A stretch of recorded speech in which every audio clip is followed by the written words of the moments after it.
Hello, my friends. I hope everyone's doing good today. In this video, I just want to talk about the yard waste bag, also known as a contractor bag or a heavy-duty trash bag. There's all kinds of names for it, but basically it's a bag that is typically going to be more robust and larger than your typical household garbage bag that you might find in a garbage can, for example, in your kitchen. So this is a pretty interesting item to have for preparedness in various kit systems because they're so versatile.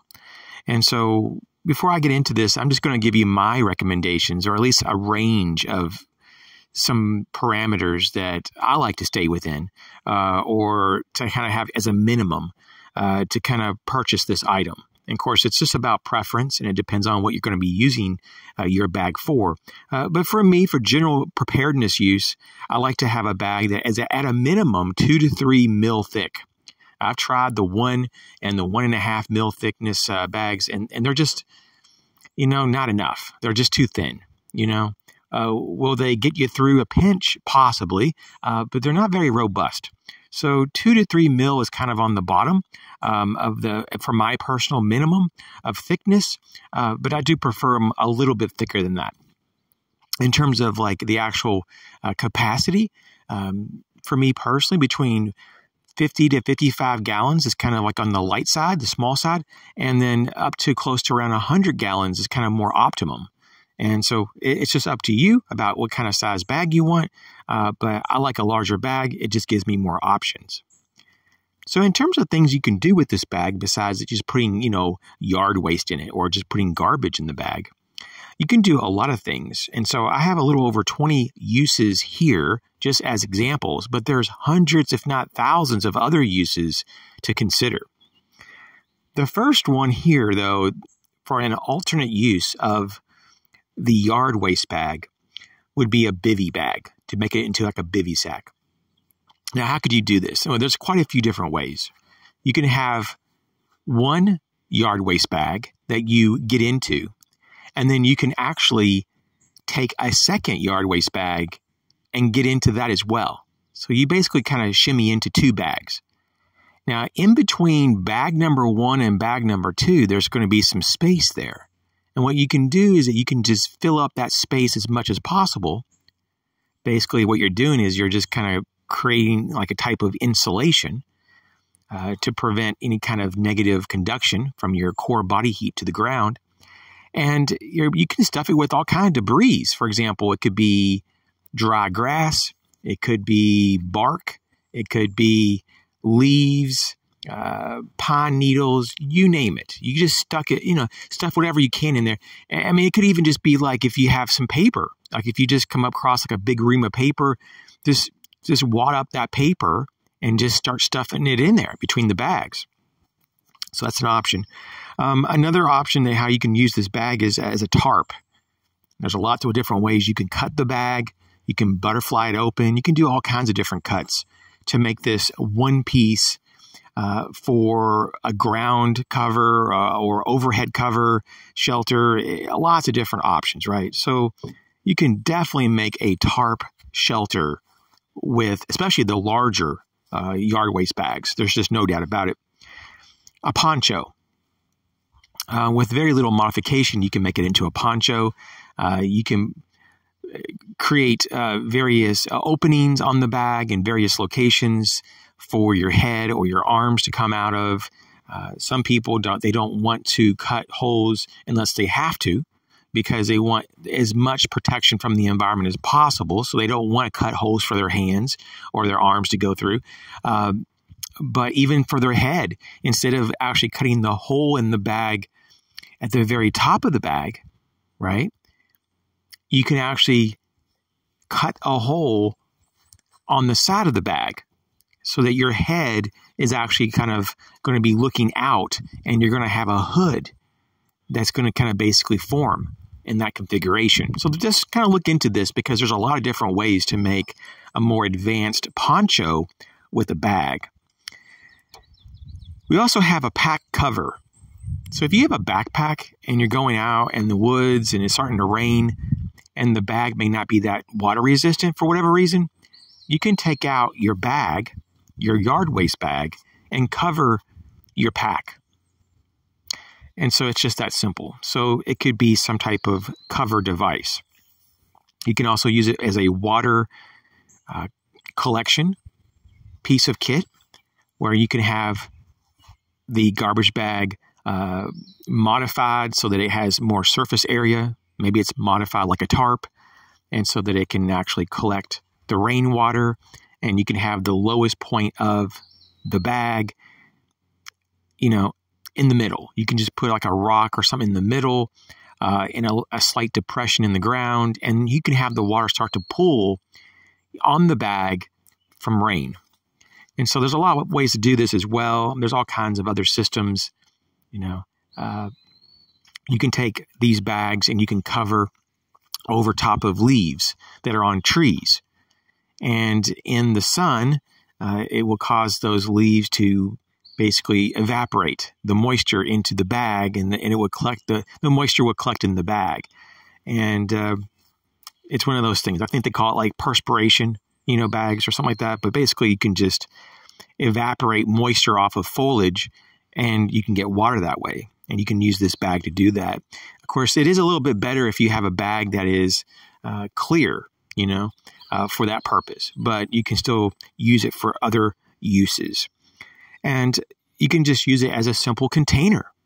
Think about all the things you could put into a yard waste bag. And if that yard waste bag is just way too big, you can always cut it down to the size you need. A dry bag. Think about all the times that you just need to make sure that something stays dry. It could be a camera. It could be that you have dry food. It could be this or that. Maybe you just want to make sure you have dry clothes, you can put that in here. And you can also make it into just a dedicated food bag, right? Of course. There's all kinds of interesting things too about mattresses. You could, especially if you have a larger one of these yard waste bags, you could just fill it up with debris. And if it's not large enough to make a full mattress, you could put 2 or 3 of them together and make a big mattress. Once again, to prevent any kind of negative conduction, so that the ground doesn't pull your core body temperature out and cause you to have symptoms of hypothermia. So we have that issue. We also have a stretcher. You can do a lot of medical things with the bag. One of them is to make a stretcher. You can have 2 limbs, and in between the limbs, you can have the bag slid over the limbs and the patient laid in between. Some of these bags, though, are so strong, especially once you get over 2 mil in thickness. I mean, they can very potentially hold a person up very easily. So, just get yourself a good robust bag. They have them as much as 5, even 8. I've seen it even up as 8 mil thick. Now, that might be a bit overkill, but just think about all the things you can do with it. It's quite interesting. Now, in terms of, bedding, we talked about mattress, but what about there's a lot of bushcraft techniques of how to create a platform to sleep on, right? Kind of like an elevated bed. And you could certainly use a bag as another means, kind of like the stretcher, to kind of create a place that you could lay into. And so definitely look into that. A blind. You could make a blind from this particular product. And you could cut the bag open and you could kind of string it up. So there's this visual block, right? A visual divider. And you can even, of course, interweave the foliage into the blind and camouflage it. And you could have a little hideout location even. What about using the bag as a bag liner, or a backpack liner?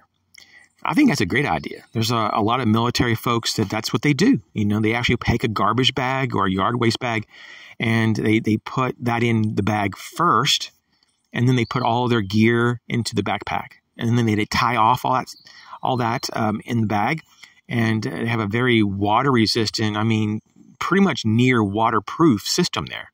Very cool. What about a wet bag? Maybe you just want to keep your wet stuff in a bag, and keep it away from everything else that's dry.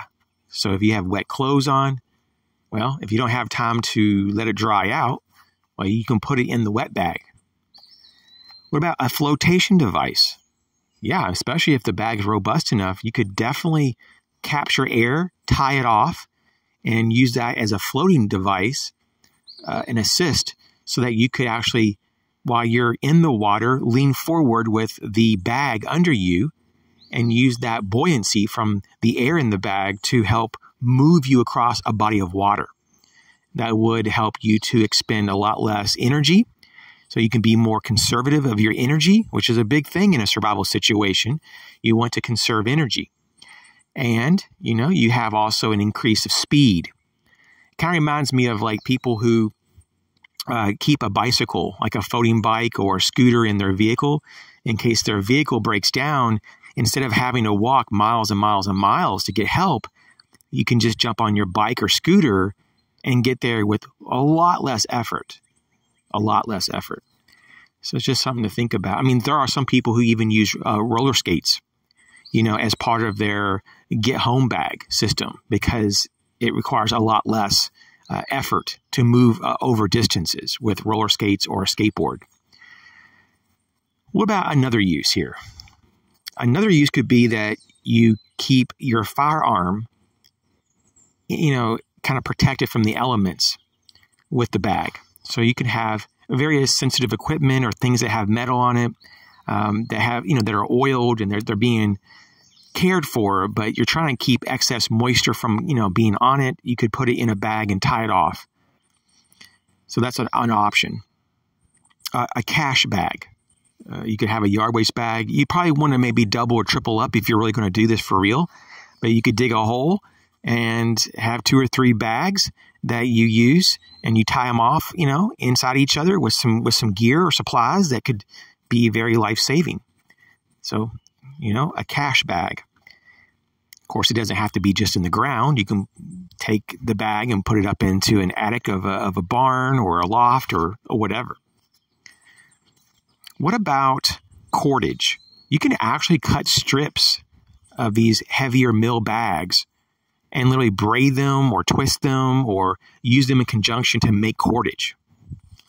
That is something that, a lot of people may not think a lot about, but there can be quite a bit of strength there. Now, is it going to be really, really amazingly strong? Maybe not, but it could certainly be of use. And that's the whole point here, to have more uses. Another option is to make a snow goggle. To make snow goggles from it. So what this really is, it's just so simple.